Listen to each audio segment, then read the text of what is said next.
Hello, and welcome back to the channel. As you can see here, we're starting another Kit Quest career mode, and we are back in FIFA 21 here with Middlesbrough. So, now that because I guess depending on when this comes out, actually not even depending on this coming out, like, the last, as I probably said, the last couple of Kit Quest or NHL franchise modes or whatever that I've done, that a lot of them have been recorded that are essentially coming out post the end of Premier League season, recorded pre the end of the season, so I didn't know if Spurs got relegated or not, but I'm recording this now, and I know Spurs are safe. We're going to be in the Premier League for the 26-27 season by the skin of our teeth, so coming into this with a bit more positive energy because of that, but we were here with one of the players who was actually somewhat decent for most of this Premier League season, despite it being basically a disaster, so if you kind of know who was on Middlesbrough in the 2020-21 season, you probably already know who the Kit Quest player is, but we'll quickly introduce them. And the kit, so if we go in here to the squad hub, and we scroll down, oh, look at that player on loan on loan at St. Pauli. Okay. But here we go, there he is. So yeah, the Kit Quest player on this one is Djed Spence. And the kit is actually this nice little bread to home kit that he's wearing because he scored his probably best season at Middlesbrough was the 2020-21 season, and he scored 1 goal for them that season in the championship, and it was at home against Coventry in October of that season. So they're wearing obviously this nice red home kit during that match. So he will be the player of the season because of that. So not player of the season. He'll be that'll be the kit that he's wearing because of it. So yeah, kind of get this by the way first. So last kind of things to check up on this intro section quickly would probably be the board goals and stuff. Because obviously I don't know how Middlesbrough would do that season. Because obviously Middlesbrough this season ended up getting into the playoffs and then kind of got knocked out by Southampton, and then the whole um, Spygate thing. Middlesbrough ended up in the playoff final and didn't end up, and just missed out on a spot in the Premier League for this upcoming season, the 26-27 season. But it would be nice to potentially see them in, but it is what it is. But yeah, so in terms of this past seasons, obviously fans of the Middlesbrough who are watching this are going to know how they did in 2020-21, where they finished basically pretty square in the middle in 10th, so mid-table, close to the playoff spots, not quite. So our goal probably in this first season will probably be improve upon that and potentially get into the playoffs and try and get a chance at the promotion to the Premier League. And maybe I think they got knocked out pretty early in both cups, so it's going to be basically a like see if we can go on a miracle run in the cups, then try and get into the playoff spots this first season. But let's see, I guess that was what the board goals are going to be. Let's find out, I guess, quickly and look at the board goals. So just get my spreadsheet open to the correct spot and type them in. So youth development, that one we're not doing. Brand exposure, they want 5 clean, I do a percent on 5. 5 clean sheet streak, which I get, if we get like somehow get a run of like 5 matches that I can play in a row, that might happen, but otherwise, it's gonna be down to the whims of like the sim engine, so I don't know if I can get 5 clean sheets in a row. That's gonna be pretty hard, I'd say. And then replace 3 players, which is like a weird one. Like these objectives aren't very like clear. It's kind of like hard to figure out what they mean. So I guess it probably means 3 players in, 3 players out, but we'll see. Financial reduce wages by what was that 13.5 thousand pounds a week. So if we sell like basically a couple of players, that should do that, and not bring in too expensive of players. Damn. Okay. So they want us to reach FA Cup round of 32, which I don't even know what. So the numbers you just have like numbers still like the quarterfinals. So I don't know what round that is, but they're on a 32 of the FA Cup, and then they want us to finish top 2 for automatic promotion, which again Middlesbrough finished 10th, so I don't know how that's going to go. And obviously continental success, we're not in Europe, so that ain't happening. But yeah, so I don't know. This might be a tough season just because I don't know. Getting automatic promotion is going to be pretty difficult, and like these other objectives are not necessarily the easiest. So hopefully we do kind of well enough that I don't get sacked or anything like that. But looking at the squads we play with a 4-1-4-1. That's an interesting formation. Let's kind of look at these tactics. I don't really know. Who even was the manager? Neil Warnock. Okay. Yeah, so we'll see. It's a 4-1-4-1. Interesting. Djed Spence is in the starting lineup, but that's neither here nor there right now. So interesting. Kind of nice guy. A bunch of guys in the 70s. Obviously, I recognize Marcus Tavernier here. I recognize as a current Premier League player. But most of the rest of these guys I do not recognize, to be fair. But that's a 4-1-4-1. Balanced, pretty low block, middle of the road width. Let me just double check these are like accurate to. They are not accurate to that, but whatever. So yeah, long ball. Okay, so basically it's gonna be like punting bouquet. With it, 5 players in the box. Yeah, so this is like a very defensive setup, like sitting very deep and like kind of like not too narrow, not too wide. So they're basically gonna be hoping for a lot of long balls and stuff. So captain and free kicks up, not really that big deal, but instructions is kind of like those quick. So it's probably mostly gonna be like the default, except like the fullbacks are gonna overlap. But everything else is pretty like much the basic. Yeah, the other interesting one that's kind of I feel like gonna be kind of somewhat similar to the Salernitana one, which I did or will be doing potentially soon, depending on when this actually comes out.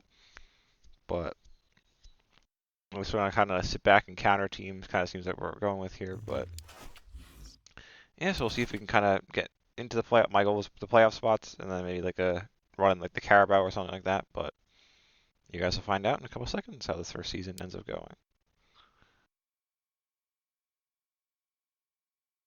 Okay, so here we are at the end of the 2020-21 season, and as you can see here, we will be playing in the Premier League next season. So I'll quickly recap how we got there. Then we'll advance to like the start of next season, look at the board goals for next season.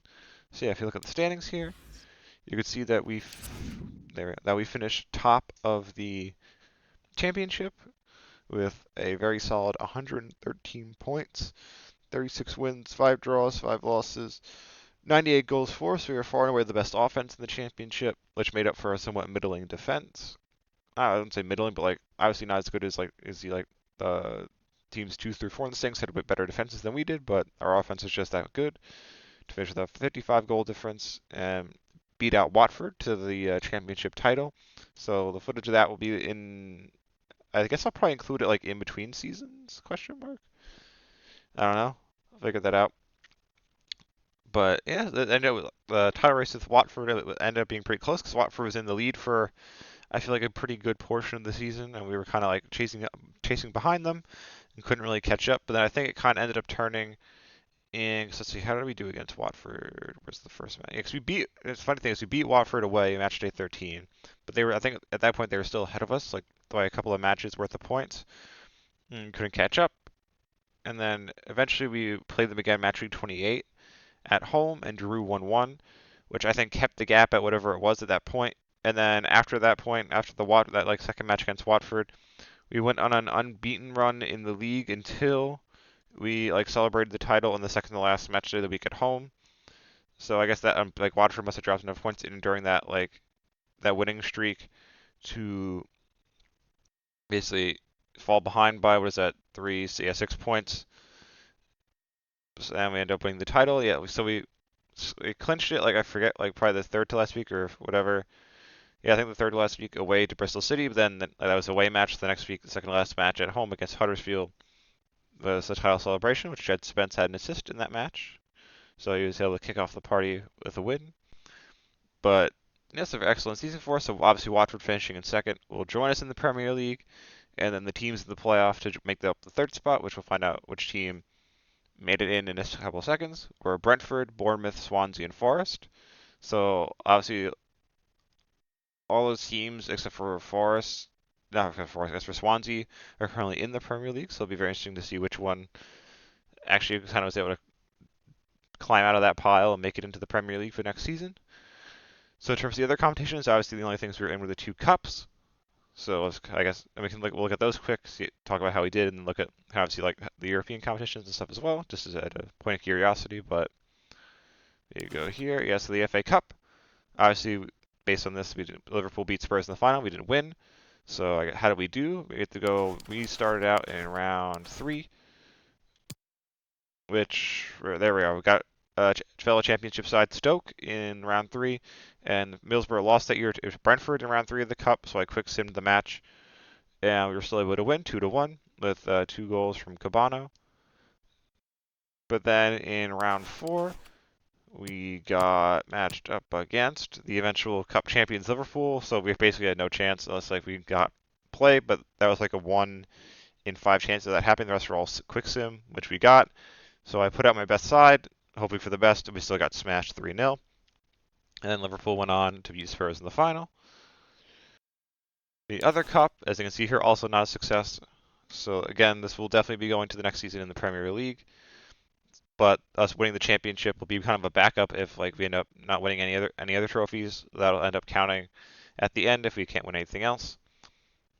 But we'll cross that bridge if we get to it, which hopefully we don't. We can win a trophy at some point. But yes, the City beat Wolves 1-0 in the final. So how do we do in the Carabao Cup? That one we start all the way in round 1, where we got Laura Cheltenham Town in round 1, which Middlesbrough made it to round 2 that year before losing. So I played this first match 1-0 with goals from George Seville and Balassi. And then in round 2, where are we? So many teams, it's hard to see. Where's like the red lion looking thing? Am I blind? I'm so blind. Oh, there we are. We're like all the way at the bottom. Yes, we got Wigan in round 2. So again, that's the round Middlesbrough lost that year. So I quick simmed the match, and we ended up beating Wigan Athletic 2-1 with Cabana bracing that match as well. So he was doing good for us in the cups. But then in round 3, this one would have happened before the FA Cup one, but we also got matched up against Liverpool in that one. So we got screwed pretty much because there's no way in hell we were going to win pretty much. Again, 1 in 4 chance for play would have been our like only shot, but we got quick sim and lost 2-0 despite us playing at our best side. So yeah, Liverpool stomping all over us to quash our cup dreams. And then yes, City beat Wolves at that competition. That's the championship playoffs. So we look here. So Brentford got matched up against Forest, and Bournemouth against Swansea. Brentford beat Forest 3-0 in aggregate. Bournemouth beat Swansea 4-2. It looks like here, and then we go to the final. Brentford beat Bournemouth 1-0 to join us and Watford in the Premier League next season. So should be an interesting one. I guess those are basically pretty much our rivals for probably potential relegation. But again, I'll kind of talk more about that towards the end. It's pre-season, which doesn't matter at all. Super Cup, Bayern beat Sevilla. Not really a surprise there. Champions League, Man United beat Bayern, which is a bit of a surprise. And then Europa League, Leicester City beat Dortmund. Again, probably, I guess not necessarily a bit of a surprise, because obviously, like, I'm pretty sure in our Leicester City FIFA 21 one, we ended up winning the Europa League. I don't know if it was also against Dortmund, but we did end up winning it, I'm pretty sure, in our first season. And then, yes, that's the way back around, because there's no Conference League in this game, because this was like the last season before the Conference League became a thing. So, yeah, that's how we did in all our competitions. So I guess looking at the board goals is the next step here. So, youth development, that one wasn't going to happen. Brand exposure, got a streak of 5 clean sheets, which is like ridiculously hard, I would say, because we only got, 2 out of 5. It was like the closest we ever got at various points. So yeah, that one was like never really going to happen just because the championship is a very competitive league. So like we're going to concede goals in simulated games, and like that ended up happening a lot because last Middlesbrough finished like middle of the pack that season IRL, so didn't really get to play 5 matches in a row at any point. I don't think. And even like some of the matches I played, I ended up conceding goals, so that wasn't going to happen. Replace 3 players for the team also didn't end up happening because when we go into the transfer business, you'll see why. Financial, reduced player wages by 13.5 grand a week, though, we were able to do, so keeping the owners happy that way. Domestic success, they wanted us to gain automatic promotion, which we did, and then FA Cup, they wanted us to reach the round of 32, which I guess is round 4 of the FA Cup, which we did before getting absolutely battered by Liverpool. And then continental success, obviously, we weren't in Europe, because we were the championship, so didn't have anything to do there. But yeah, in terms of transfers, we do have a bit of a extra bit of budget there at the end, plus the massive amount we're going to get from promotion and stuff. So we should have a pretty fun window next season, but this first season didn't have a lot of budget and stuff. And if you go to transfer history, my club, and then sort by date. Yeah, so our only incoming was this guy here. There's the transfer, but Andras Schaefer. So we got him from Al Ali, even though I thought he was going to be a free agent, which is I thought was like why the signing is even better than it was. But hit player bio just to look at him. Yeah, so he's Hungarian, which is our had international flavor mix in for this one because our FGO manager is Carmela, who's from based on obviously Elizabeth Bathory, who's from Hungary. So and he also kind of qualified for both that one, and he also at some point in his career played for Genoa, which obviously Djed Spence did on loan a couple of seasons ago. So I think he kind of tied into that, like into our kind of checklist for making it like transfer requirements in two ways instead of just one. So that's why I was especially excited to bring him in. So he was our backup number 6 for most of the season. He did pretty good. So yeah, we brought him in for 1.5 mil. And then we did a lot of transfers out. So we got like the one in, one out. Obviously got us there like replace one player, but since we only brought one player in, we couldn't replace 3. That's why we didn't complete the goal. Yeah, so Ashley Fletcher here got transferred to AZ in the Eredivisie for 2.25. And a lot of it was also just like setting out our younger players on loan. And then Marvin Johnson to Guangzhou FC, which I'm not sure what league they're in. But we should look it up. You spell it Guangzhou. It's a city in China, so I'm gonna guess it's a Chinese club. Yeah, they're the. Oh, I guess they're no longer a club. Dang. Okay. But yeah, so they were a club in the Chinese league, but they are no longer a club apparently, which I did not realize. That's a bit unfortunate for them because that's a cool badge, but I guess obviously that must have been after this season at some point. Then yeah, some more loans. And then last one was like this one will go through at the beginning of next season, but it just like took that long for us to actually get an offer for him. But Nathaniel Mendez Lang for 1.7 to Club Bruges, and yeah, then just a bunch and some more loans. That's all our transfer business. So last thing before we move on to next season, just look at squad stats. So Bettinelli here, he was on loan. He's going back to I think Fulham. Yeah, he's going back to Fulham at the end of the season. He was in the top 10, barely in for clean sheets in the league with 10.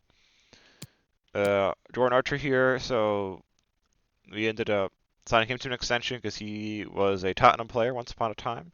So he had a decent season as our backup.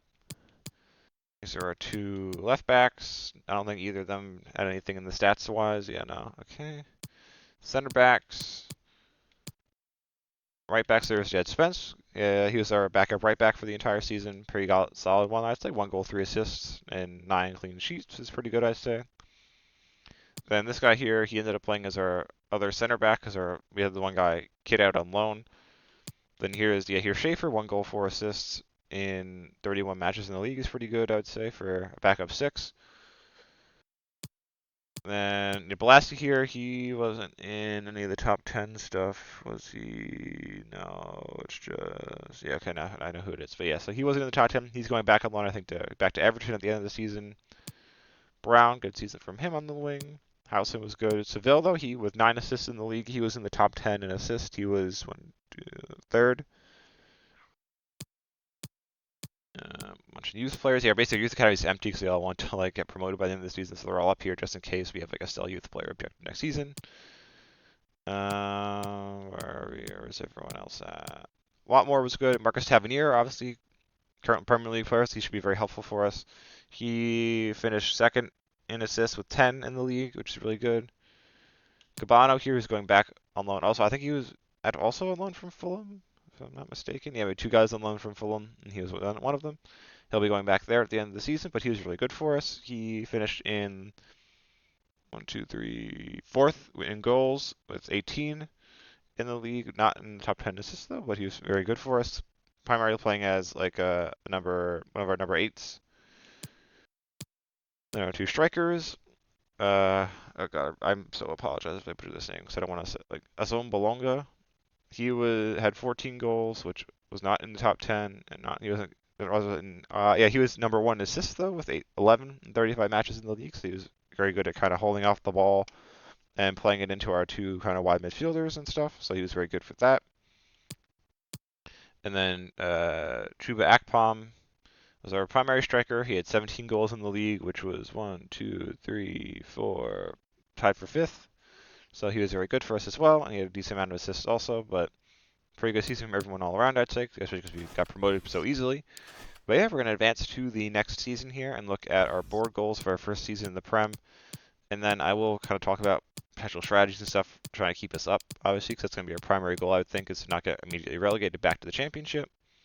But yeah, it's going to take a second because we have like a bajillion players on loan and stuff, so just got to let all those emails come through before I can do anything. Yep, okay, there we go. Let me just go on my spreadsheet and cross out the guys who have left us back to their parent clubs. Alright, there we go. We have to go into the here. Yes, Bettinelli's back to Fulham, as was Cabano, and then Balassi was at Everton, and then all our other guys are on loan. Yeah, I don't know. I don't need the link to the team sheets for the end of the season. I don't think I really care about that, but okay. That's all our guys back from loan, and then let's end the season. And yeah, I was gonna say they better be happy with our thing. We got promoted, so we should have no problems in terms of getting sacked, at least for now. But I imagine if we get off to a bad start, my job could be in danger potentially. We'll see like what the board actually thinks our finish should be, if they're like nuts or not. Because our goal should pretty much just to be to avoid relegation, I would think. But we shall see as it takes a minute for this to load.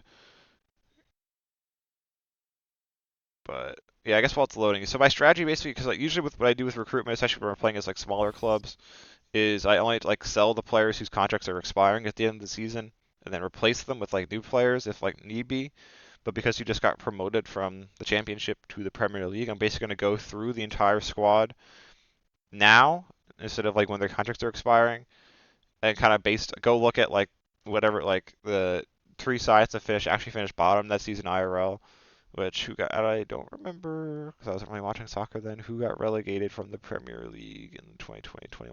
Let's go on Wikipedia and find out. So I can just, let's see, 2020, because I know Liverpool won the title that year, but I don't know who got relegated. League table. Yeah, so it was Fulham, ironically, West Brom, and Sheffield United, who were the teams who got relegated. So I will be kind of looking at those teams' squads, like initial squads from like that the season on FIFA, kind of look at like what their overall range is, and basically be like if players have like potential or current overall, if they're like older that don't fit into that range, they're gonna get the boot and replaced with like players who do fit in that range, just so we can try and save up. We'll see, I guess, if we can pull a Sunderland and somehow get into Europe in our first season, but I highly doubt it. Because based on the fact that our record against Liverpool was so poor, I imagine our record against most of these Premier League clubs is going to be just as bad. So we'll probably not be doing too hot for the most part. But let me just close all these because we don't need these. We went through the other thing. But yeah, so let's go to our office real quick and look at board expectations. Let me also open my spreadsheet so I can type these in. Summary. Okay, let me just change the season to 22, 21. Okay.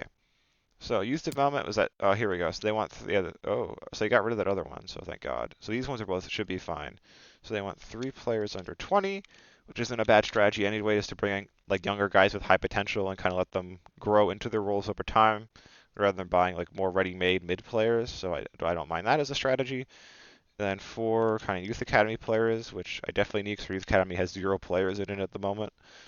So I already sent, I think, a scout out to get goalkeepers at the end of last season just to start the process because we really had no youth players. So we should have no problems putting this one in time. Brand exposure, okay, that's a bold one. 5 games without defeat. 5-match unbeaten. Beaten streak. We'll see how that goes. Then 2 North America. Okay, I guess we'll have to go through. Oh, I guess I could probably potentially sign like Cameron Carter-Vickers maybe, and I don't know who else. I'll figure that out as we go along. But yeah, 2 players from North America. I'll try my best, but not necessarily going to be happening, depending on like who actually is going to be getting the boot and who like be able to like what positions they play and stuff. So and then financial, that kind of makes sense. They want us to sign 2 crucial. I don't know why I just turn on caps lock. Gosh darn it. Okay, crucial. Plus 45 mil. Okay, that should be fine if we like sell a bunch of players, sign not too expensive of a player, and then like do decent enough in the competitions to get prize money. And then yeah, domestic success. Okay, thank God they're not stupid. Okay, then FA Cup. So that was round 4 we established is the round of 32. And they want us to basically avoid relegation. Okay, avoid relegation, which should be hopefully easy enough if they do a good enough job building the squad. And then within 2 seasons, so 1 season, 2 season, they want us to finish mid-table. So, alright, and then obviously we're not in Europe, so that's not a problem. So yeah, so it should be interesting, I guess. Like, so the board isn't delusional. All they want from us is to avoid the drop. So if like we should be fine if we go on like a bad run at any point, as long as we're above the drop zone. But it is possible if we end up sucking really hard that I could get the sack, which would be bad. But we would obviously do have the championship title as like our backup trophy just in case I do get the sack at some point in this season. But yeah, this is the end, I think, of the 2020-21 recap part. And I guess we'll put the championship trophy celebration in between the 2 seasons just because that's like chronologically where it happens. So next thing up will be the video of the celebration while winning the championship. And then after that will be the 21-22 season recap where you guys will find out if we can avoid the drop.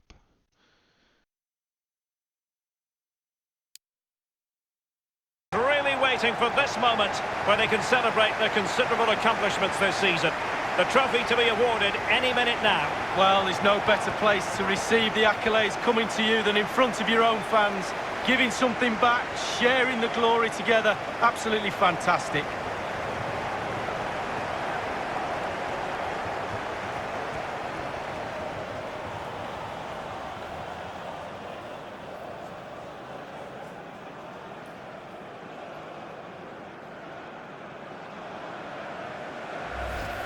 Well, memories for players in these situations, Lee. Well, it's always nice to win any trophy, cup competitions, but when you win your own domestic league, that to me is the pinnacle of being a player. Yeah, the table does not lie. And so, the league champions.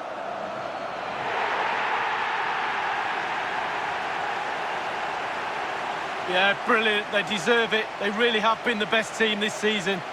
And that's where you end up, top of the pile. And not by accident either. All part of the master plan. And the trophy is theirs.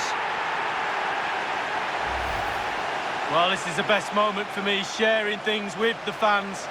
They've deserved everything they've got this season. The players have, but certainly the supporters. They've given the players absolutely 100% support all season, and this is their reward. Really a match made in heaven between players and fans, and these celebrations are going to continue for quite some time.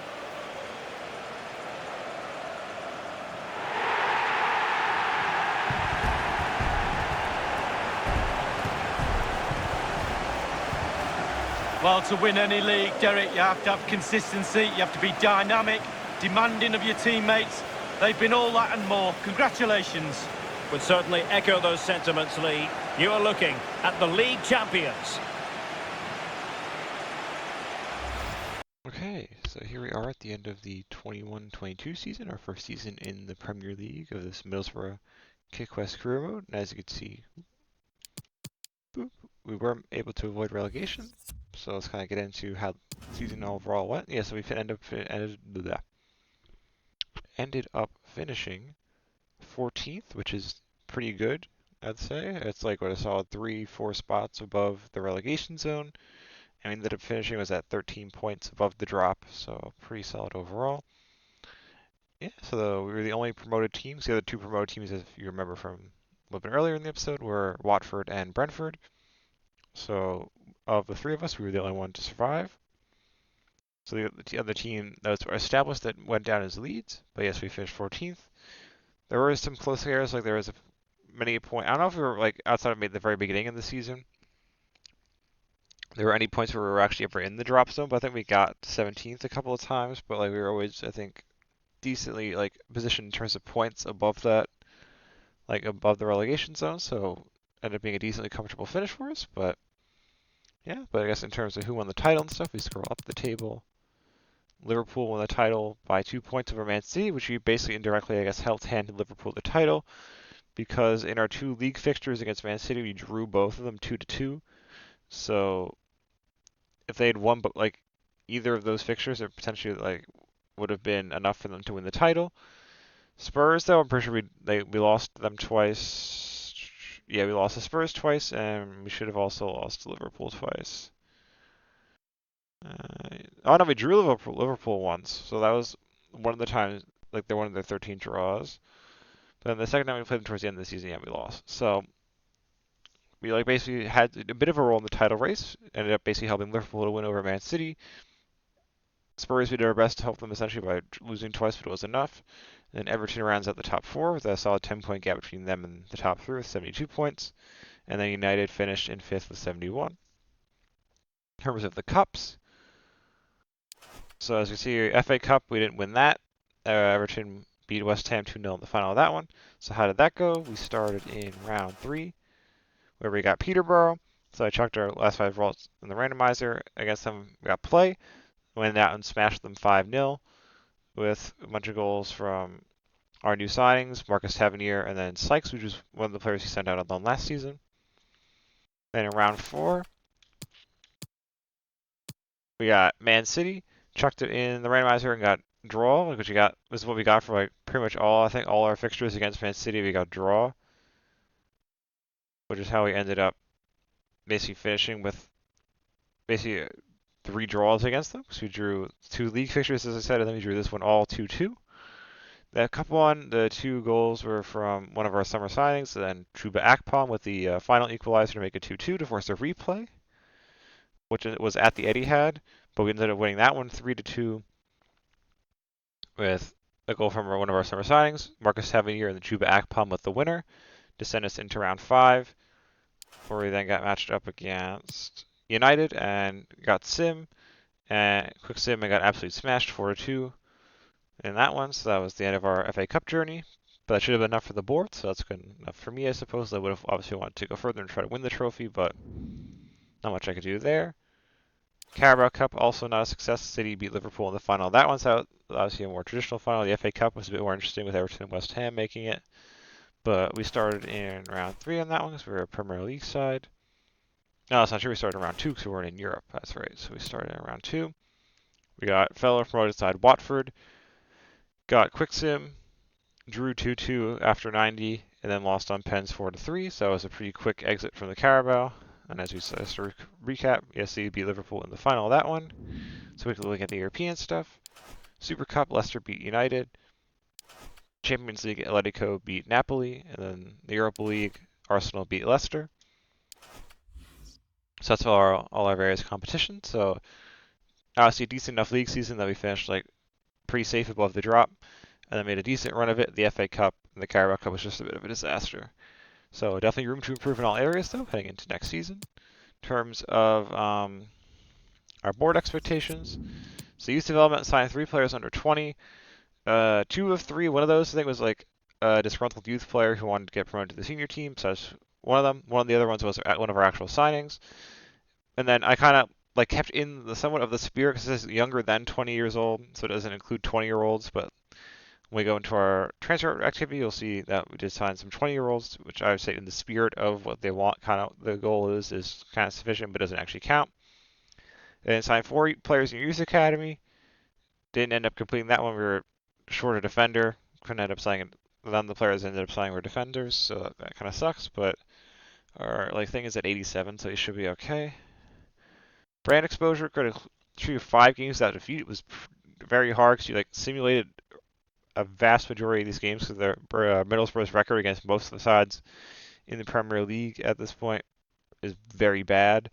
So the fact we even got 4 out of 5 is like a bit of a miracle, and that happened in October, November, where we drew 2-2 at home against City.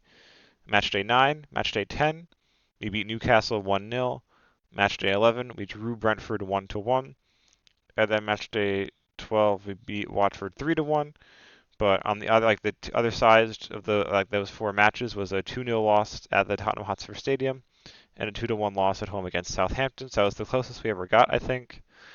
I don't know if we had any other 4-match streaks at any point. Yeah, no, that was our only 4-match unbeaten run.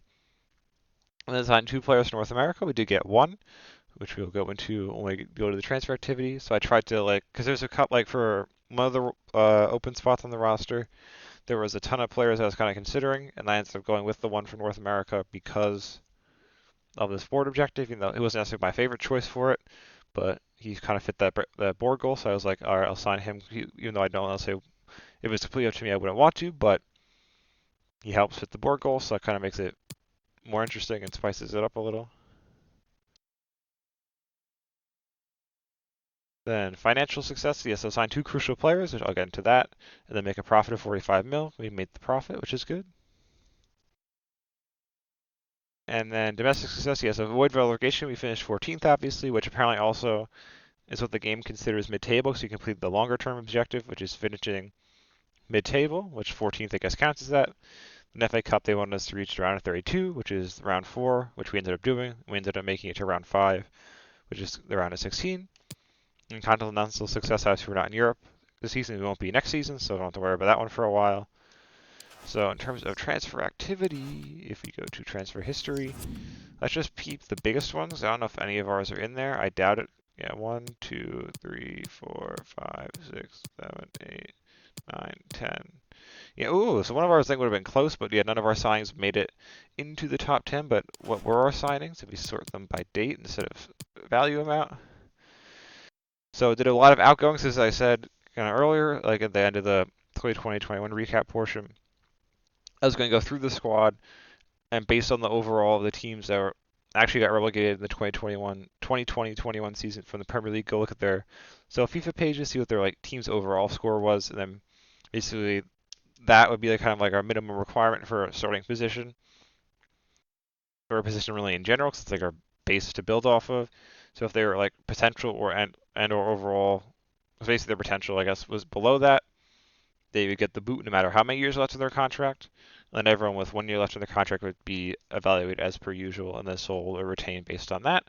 So McNair was one of the ones with 1 year left, and because he had a good over potential, but he didn't fit our kind of team or nation requirements for terms of the squad building, so he got the boot for 8 million to PSV. Wing, I think, was a similar situation. He got sold for 2.7 to Bordeaux, and then our big summer signing, which was most of our transfer budget, was Dominic Szoboszlai from RB Leipzig. He's in this game he's considered attacking a 10 and a left midfielder. So I signed him to be our starting left midfielder for £56 million with a hefty 15% sell-on clause. We should never be activating that. So that doesn't really matter. So obviously he fits our Hungary requirement, and he's basically the best Hungarian player in the game. So I figure we might as well try to bring him in as our big statement signing to try and basically carry us to safety, which he kind of help do. When we go into player stats, you'll see that. And our one that was actually under 20 for that objective was here, a goalkeeper, Elia Kafir, who we signed from Leeds, which is one of the clubs that Djed Spence was at. One of the loan spells he got sent on during his time at Tottenham, so that's why Leeds counts.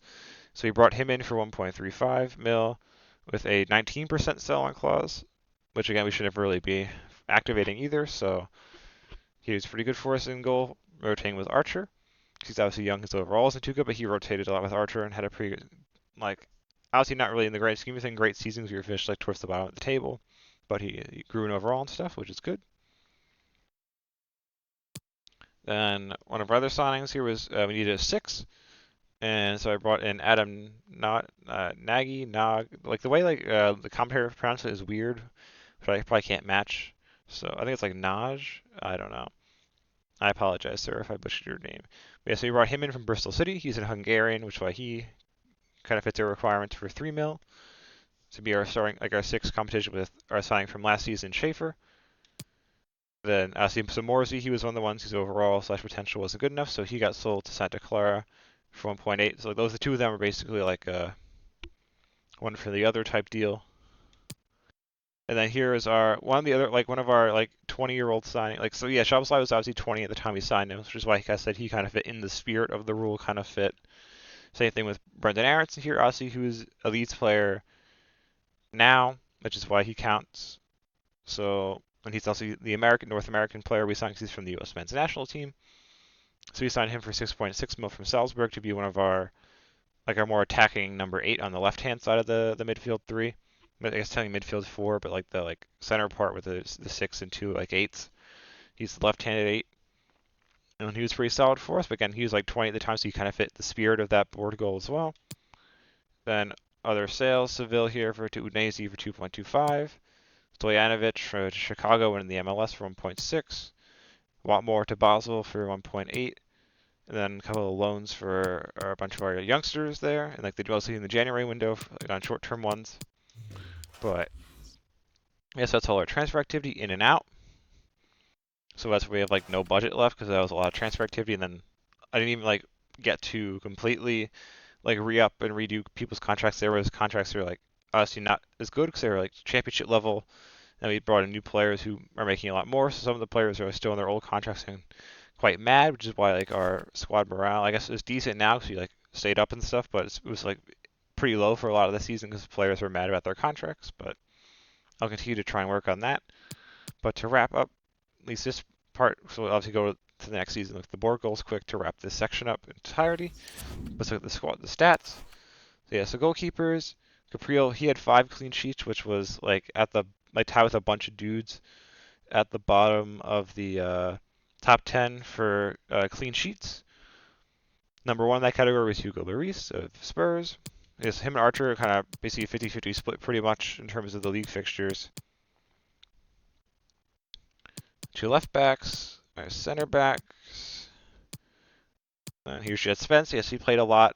He's probably going to end up being our starter next season, but he was kind of the backup / rotation option for Fisher here. And he had 2 assists, won the FA Cup, won the Premier League, and an alright season overall, but hopefully as we improve, he should improve as well. There are 2 6s, both did pretty good. Yes, the Szoboszlai, 9 goals, 7 assists. His 7 assists was tied with a bunch of guys inside the top 10 as well. So yes, we had one player in the top 10 of each kind of stat the game tracks. So he was our guy in the top 10 for assists, but overall pretty solid season for us as well. Brown was the backup. Our 8s, yeah, so Houseland here is retiring at the end of the season, so we're going to need to replace him next season. Our 2 youngsters didn't really get a lot of playing time because they're so young, but we kept them around as basically the backup options for Houseland and Aronson. Yeah, so here's, as I said, Brendan Aronson, excellent season for us, 13 goals in all comps. On the right side, obviously, we had Tavernier, who had a good season, and Walker, who had was decent in his limited appearances as well. That striker, our boy Asom Bolonga, decent season as well from him. And then Chuba Akpom was probably our MVP, scoring a lot of clutch goals for us. He had 12 goals in the league, which was at the bottom of the top 10. And a pretty solid season all around. His 7.4 average match rating is probably I think it's the best by a little bit compared to the regular starters. And he was man the match probably the most often of all our players. So he had a really good season. So stuff from him, yeah. So I guess to wrap up here, we'll quickly go to, I don't know why I'm going this way. Geez, this way to, actually, these are all the computer generated guys, which I had on loans, but it took me forever to actually get loans for actual players. That's why yeah, reject these. Most of these guys are probably getting sold and stuff next season, or hopefully we have a sell youth player objective for next season. So I can just get rid of them because there's an absolute ton of them in the squad, and it's just annoying as hell. And jeez, I could have sworn I sent it. Yeah, so he should be on loan, but oh, they actually triggered the buy option. So yeah, he was the one guy after I got loans, everyone else was able to get the thing for. It looks like he probably got sold, so I'll take it for no money, but that doesn't really matter. It's just to get him out of the squad screens to clutter it up so much and contribute to the negative morale because they never play. So let's look at player returns from loans, all our young guys. So they're probably mostly all going to get sent back out anyways. Yes, the one guy for £85,000 is nothing, so it doesn't really matter much. So let's end the season. Yes, they should be delighted with our performance because our match rating was like in the high 80s, so we're good so far there. Let's just delete the rest of these. Oh, I can't delete them yet. Okay. Let's get into the 22-23 season here. We can delete the mid. That's right. All right, this is the bottom. Mid-table equals 14th. This is just like future reference for myself, just in the general. So now I know what mid-table counts as 14th place at least is the lowest that I know it encompasses. But yeah, so this next season we should hopefully, I guess, if we continue to improve the squad, hopefully like climb the table a little bit, trying into the top half this next season. Because we are going to basically be quick simming like the vast majority of the matches again. I think because our reputation is like mid-table championship club in this game, we might still struggle a lot. But if we kind of improve the squad, I just hope that like our higher level of player will help us overcome that against some of the other smaller clubs and stuff. But this middle one is the most funny, so we'll go there. Alright, so European International Cup, don't really care about that. Don't care about that. Okay, get all these like sales and whatever. Okay. So to quickly wrap up this section, we will look at the board goals. Okay. Youth development, so they again want us to like basically restock the youth academy. So let me actually, I guess right now, go to youth staff.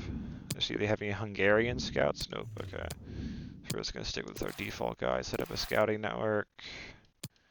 Rest of Europe. Hungary, 3 months. Let's get some goalkeepers first. Get that out of the way. So goalkeepers first. Okay. Why are there 3 of us? There should only be 3 of them. Okay. 2 of them. Okay, so yeah, so they want 4 youth players again, because our youth academy is pretty bare. So no sales though, so we're gonna be stuck with these other guys for another season. Brand exposure to South America. That should be a little bit easier because like there should just be more better like in general South American players that all like the clubs that qualify for us to sign players from. So to South Americans this time. That's much better. Financial, they want within 3 seasons, so that would be 1, 2, 3. Increase club worth 50%. Okay. Domestic success. I would say they want us to finish mid-table this season, and then FA Cup.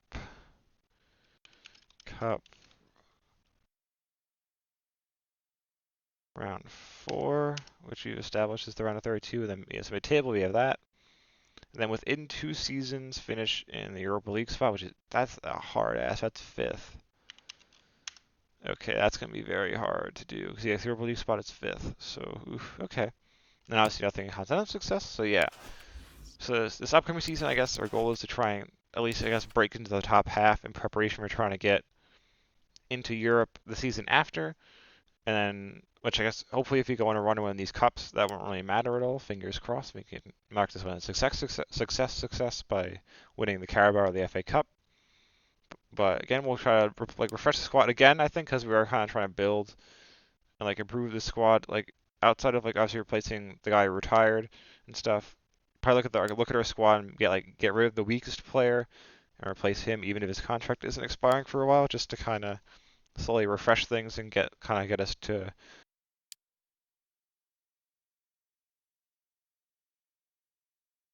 where the board wants to see. I don't understand this. I feel like if I take too long recording these episodes, like these sections, like my headset just like turns off for like no reason, which sucks. But anyways, yeah. So hopefully we kind of can make a run in the cups. If not, we'll hopefully hope for a top half finish this season, which you guys will find out how we do in a couple of seconds. Okay, so here we are at the end of the 2022-23, oh Jesus, 2022-23 season. So I guess let's get into it. So starting at the Premier League, we did improve upon last season. No, went too far. Yes, last season we finished I think 14th, right? Yep, last season we finished 14th. This season we have moved up a couple spots to 11th, so still in the bottom half, but they are improving. We had a 13-9-6 record and a +4 goal difference, so a very good offense, but obviously struggle on the defensive side of the ball. But we did improve somewhat. 3 slots. How many points? I guess that's actually the more important thing. So last season we finished on 40 points. And this season we finished 8-point improvement, which is pretty good, I would say. So continuing to climb up the table. In terms of the titles, as you saw, as I scrolled to the top, Spurs won the title and 6 points ahead of Liverpool in second. In terms of did we influence the title race at all? I don't think so. I think we lost to both of them twice. Yeah, we lost to Spurs at home, match day 6. Lost to Liverpool away, match day 14. Lost to Spurs away, match day 32. And lost at home to Liverpool, match day. Yes, we didn't really have an impact on the title race at all, so we both got the maximum 6 points from us. And then rounding out the top 4 were the 2 Manchester clubs, and then Chelsea in 5th. Then if we go to the bottom end of the table, 3 relegated clubs were Southampton, Fulham, and Stoke. So I think most of those were promoted. I think Stoke was definitely a promoted club. Yeah, Stoke was a promoted club. I think actually no, 2 of the promoted clubs survived. I think this time because West Brom and Brighton were the other 2 I think promoted clubs. So 2 of the promoted clubs survived this time around. Only Stoke ended up going straight back down. So, hit the wrong button there, but hit the right bumper, not the back button. But yeah, so decent Premier League season, I would say. In terms of other competitions, so yes, we found success here in our 3rd season of the Middlesbrough KickQuest Career Mode, and we have won the FA Cup on pens 3-2 against Arsenal. Yeah, not the first penalty shootout for a trophy they've lost in recent days, but obviously this one was virtual. Didn't really mean much. But yes, we beat Arsenal 3-2 on pens after a 2-2 draw in the FA Cup final. So I guess how do we get there? So we started out in round 3. And I will be completely blunt. We had like a mad easy draw pretty much the entire way except for the final. Because if we start in round 3 here, if I can find us, there's like so many things. There we go. So at the bottom, yes, we got Watford, who had been relegated last season to the championship in round 3, and away. Got a quick sim for that. One of our new signings scored the first goal, and Szoboszlai scored the winner to send us to round 4, where we got Sheffield Wednesday, so another championship club, and again got a quick sim, and goals were from Arison and Bola, so one of our centermen and our fullbacks were able to score away at Sheffield Wednesday to send us to round 5, where we got Derby County, which ended up actually having to go all the way to pens because I got slow sim, and I think I had to equalize once or twice again. If I didn't, like, went all the way to a penalty shootout where we ended up also winning 3-2 on pens. So that was like a close one against another championship side. So we got the draw was kind of easy, but we took like a bit of a all on one. Jesus, I'm all over the place. Sorry. It took us all 120 minutes plus penalties to knock out lowly Derby County, which is Derby County, so a little sad there. And round 6 is the quarterfinal, where we got Burnley, who was a Premier League side, and got slow sim, so I could like hop in to equalize, and we ended up winning 3-2 with 2 goals from Szoboszlai and 1 from Brendan Aronson to take us to the semifinals at Wembley, where we got Sheffield United, the easier draw, again championship side. Got play in that one, and we won 4-2 after I think we conceded the first goal. And then I went up 1-0 with Chuba Akpom, and then went up 2-1. They equalized, and then I guess again, so 2 braces from Akpom and Szoboszlai were our 4 goals, but we ended up kind of finishing them off and advancing to the final, also at Wembley against Arsenal, which Arsenal was the better kind of, despite like Aston Villa probably being like the weaker team. Arsenal was the better matchup because Middlesbrough had a better last 5 record, so I ended up getting slow sim, and I was able to hop in the final and equalize in the first half with Chuba Akpom off like a rebound. He beat all the Arsenal defenders with the ball and slid it past Burnley onto the back of the net to equalize 1-1. And then the second half, which you'll end up seeing in the highlights package at the end, Marcus Tavernier scored an equalizer in the second half to send us to extra time, where no one could find the back of the net. Then we went all the way to the penalties, which you'll see the entire shootout in the footage at the end, and we ended up winning with someone I think is vastly appropriate for his Spurs connections, scoring the winning penalty to earn us this FA Cup over Arsenal. But yes, this was a successful KickQuest career mode, so pretty happy. This was another fun one where it took us a couple, 3 seasons basically to get a trophy, and we were able to build the squad a lot and kind of had a lot of fun playing as Middlesbrough. So I guess it would have been cool for them to end up in the Prem for next season, but they fell in the playoff final against Hull, so that won't be happening. But hopefully, maybe in next season, this some seasons too, they can get into the Prem, because I do now having had a lot of fun in this Kit Quest. I think it'd be cool to see Spurs play Middlesbrough again. So that's the FA Cup. So I guess do we do a double and win the Carabao Cup or not? And the answer is we did not. So Carabao Cup, I guess we kind of maybe got bad luck there, which then enabled us to get good luck in the FA Cup. But yes, we started out in round 3, where we got what? Oh, that's not sure. We started in round 2. Oopsies. Yes, we got Stoke in round 2. Got quick sim in that one and won 3-0 with goals from Walker, who's obviously the backup right midfielder, and 2 goals from one of our new signings to steal that match. And then round 3, that's not what I wanted. Round 3, we got Aston Villa, so a tough draw at home. We got quick sim, and we ended up winning 2-1 with 2 goals from Dominic Szoboszlai. And then in round 4, we got Newcastle, again quick sim, and we lost 1-0. So it was with 3 Premier League sides, back to back, and 2 of them being decent sides in Aston Villa and Newcastle. So we got some bad luck in the Carabao, but we ended up turning that into good fortune in the FA Cup, where we got a pretty easy draw, except for the Arsenal match in the final. And in terms of the Carabao, yes, Liverpool beat Spurs 2-1 in the final of that. So in the preseason, it doesn't matter at all. Super Cup, Arsenal lost to Atletico. Champions League, Liverpool beat Bayern. So Liverpool did a double, winning the Carabao and the Champions League. And then Europa League, Arsenal lost to Milan. So Arsenal were in 3 basically finals, the Super Cup, FA Cup, and the Europa League, and lost all 3. So,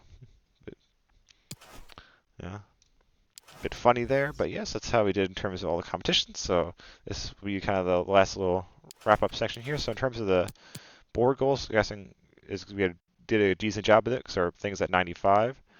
So youth development, signed 4 players, blah blah blah. I think if we literally let's actually just try it. Let's see if we can actually get that one. See if we can get to almost 100. So I think if I advance to June 2nd here, we should have youth player terminates contract. That's fine. Player contracts expiring. Those are guys I don't care about. Monthly report. Southampton. That's funny. Not happening. But yes, let's see. Any of these guys attackers? You're more than likely not an attacker, and you're also more than likely not an attacker, and you potentially could also be an attacker. Hey, there we go.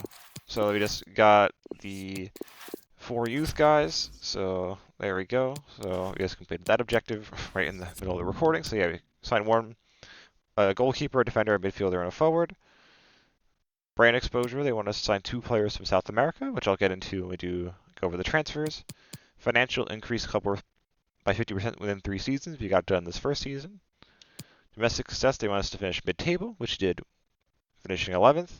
And then they want us to go to the round of 32 of the FA Cup, but we were able to go all the way and win. So succeeded their expectations there. And then the bottom one, obviously, it's kind of I guess the game isn't that the EA quotas weren't that smart, but technically I think we're gonna be in the Europa League by winning the FA Cup. We should be in the Europa League, so we should that one I guess we didn't do by finishing in a league spot, but that bottom one should should also be complete, and then continental success helps we were in Europe this season, so we don't have to worry about that one. But yeah, transfers. This is I think a good one for transfers. So. Yeah, on the sales side, Fisher was I think pretty much our only. That's not true. I was about to lie. Yeah, Fisher was one of our 2 sales. He went to Burnley for 3.5 mil. Then I decided, all right, let me because obviously last season we finished 14th. Newcastle finished right above us in 13th. So my transfer strategy is basically I'm going to try and sign 2 South American guys, and then one guy, like hopefully, could have been potentially from South America, or like anyone on Newcastle who kind of fit our kind of transfer kind of checklist requirements. So Elliot Anderson, obviously, as far as the time we recording this, which I guess it shouldn't really matter too much because it's coming out like pretty much it should be coming out the day after I finish recording it. We're not that long after. So Elliot Anderson obviously still at Nottingham Forest now. It looks like he's probably gonna be one of the bigger transfer stories this summer. Like for I think like both City and United and a bunch of other clubs are in for him because he's a really quality midfielder. But got him from Newcastle on the cheap for with the 15% sell-on clause. Actually, that's not, it was 25%. Sorry, yeah, 25% sell-on clause. But yes, he's still one of their most promising players. He would be Dominic Szoboszlai's backup.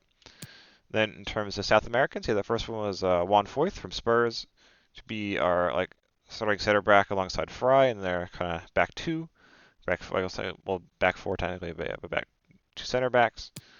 Then Brown here went to Watford for 4 mil, and then our other South American was, I apologize, sir, if I butcher your name. It's like Brime with an extra A in it, so I'm gonna go Brian Ojeda from Olympia in. I honestly don't know what league that club is in, but he was like signed by Forest like in the future from like FIFA 21, so like a season or two after that. So he kind of fills the requirements that way. And so that was our second South American guy for 9.3 mil. Then yeah, some loans and sales of like youth players and stuff that didn't really matter that much, but that's all our transfers and stuff. So to wrap it up, looking at stats from this FA Cup winning season. So our 2 goalkeepers, decent enough stats. I think our buddy Capriel here, he was in the top 10 with 6 clean sheets in the league, so not bad from him. And then our 2 fullbacks, our center backs, yeah, Juan Foyth was the one, like as I said, someone with the Spurs can actually score the winning penalty. It is Juan Foyth, he scored the winner in the shootout at Wembley, so you'll see that in the footage in like a minute, like probably a couple seconds or a minute at the end there. And then so center backs, yeah, Djed Spence ended up being the backup most of the season because he's overall was like the same as this guy's here. So but like just because this was technically right below it before at the start of the season, he ended up being the backup for most of the season. But he had a decent campaign and started in the FA Cup final. And then our 2 sixes, both good seasons from then. Szoboszlai, good season all around. Wasn't able to get in the top 10 for goals and assists in the league, but he had like 5 goals in the FA Cup, which was mad helpful for us to win the title, that trophy. Then Elliot Anderson also had a really solid season as well. And yeah, neither of them were in the top 10. Who was it? It was Uni. Okay. And then, yeah, Ojeda, good season. Brendan Aronson, 11 assists in the league, was first. 3 ahead of Timo Werner, who had 8. Then Hayden Hackney had 6 assists in the league, surprisingly, in his like very limited amount of game time, which was also in the top 10. So a good season from him. But, yeah, we didn't have anyone in the top 10 for goals, so it was like our 3 guys in the top 10 of various categories was the goalkeeper, Hackney, and Brendan Aronson. But Sykes, Marcus Tavernier, good season, I'd say. 8 goals, 6 assists in all comps. And then our 2 strikers, Akpom and Asom Bolonga, both had good seasons, 10 plus goals in the league from both. It is pretty solid, I'd say. So yeah, pretty good season all around from everyone. But yeah, so this is the end of this KickQuest career mode, which I had a lot of fun with. And I guess I'm not, because I haven't really been checking. I'm not sure where this is gonna go, like inserted in between, like in the middle of this, like some other series, or just like at the end of it. But so what's next on the channel, I'm not entirely sure. Because it's gonna be like in the middle stuff I already have scheduled to upload because of reasons I explained before at the beginning of the video. But yeah, so hopefully you enjoyed this Middlesbrough KickQuest career mode. Hopefully you'll check out whatever's next on the channel as well. Thank you. It is all about the penalty shootout. Oh, he saved it! Well, the goalkeeper guessed, but he guessed the right way. Good save.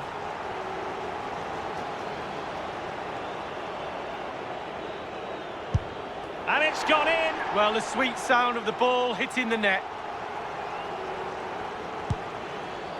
A chip from the spot and too much loft. Yeah, too much on it, just puts too much of his boot under the ball.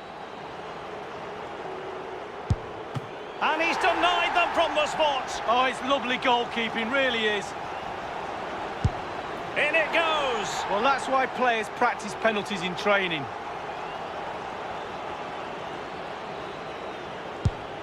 Foiled by the post. Well, sometimes they go in off, but not on that occasion. He went for the so-called Panenka, but couldn't keep that down. Well, that is a lonely walk back to the halfway line, I can tell you that. And the penalty converted here. Well, that's hours of practice, Derek, hours of practice. It won't be lost on him what's at stake here. He knows he's got to... And he's tucked his penalty away, Lee. Well, he held his nerve, simple as that. And now he knows what's on the line. If he scores, they win. And now it is truly final. One team in raptures, the other disconsolate. What an ending. Well, you can talk about the merits of penalty shootouts to decide big tournaments, big games. So much nerves of steel are needed. A little bit of a gamble here and there. Who's going to come out on top? But the end result is there for all to see. They're not going to forget this in a hurry.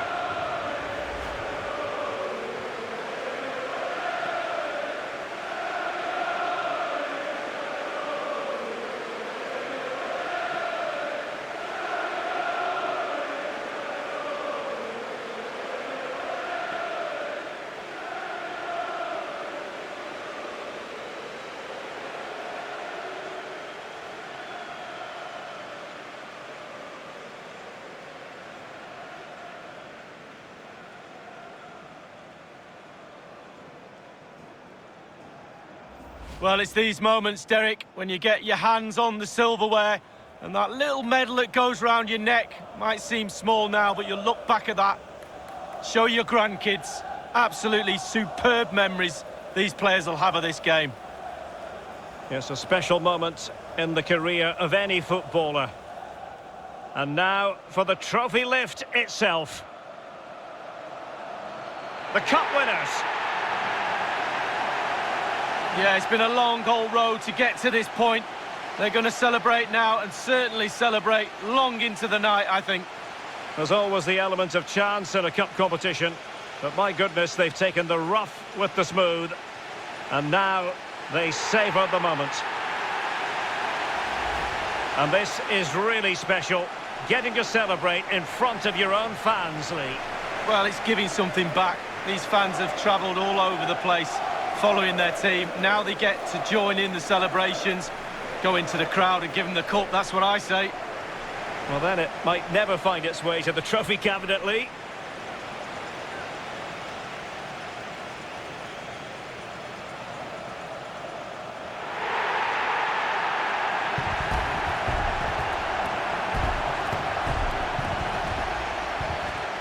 And now the players get to relax a bit and enjoy having the pictures taken. Well, you know exactly where I'd be sitting in that photo, don't you, Derek? I think I've heard it before, Lee. Straight at the front.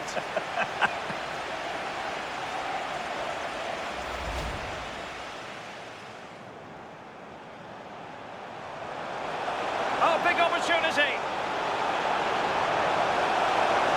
Oh, there it is. A back and forth sort of match. Now they're level again. The lead lasted merely...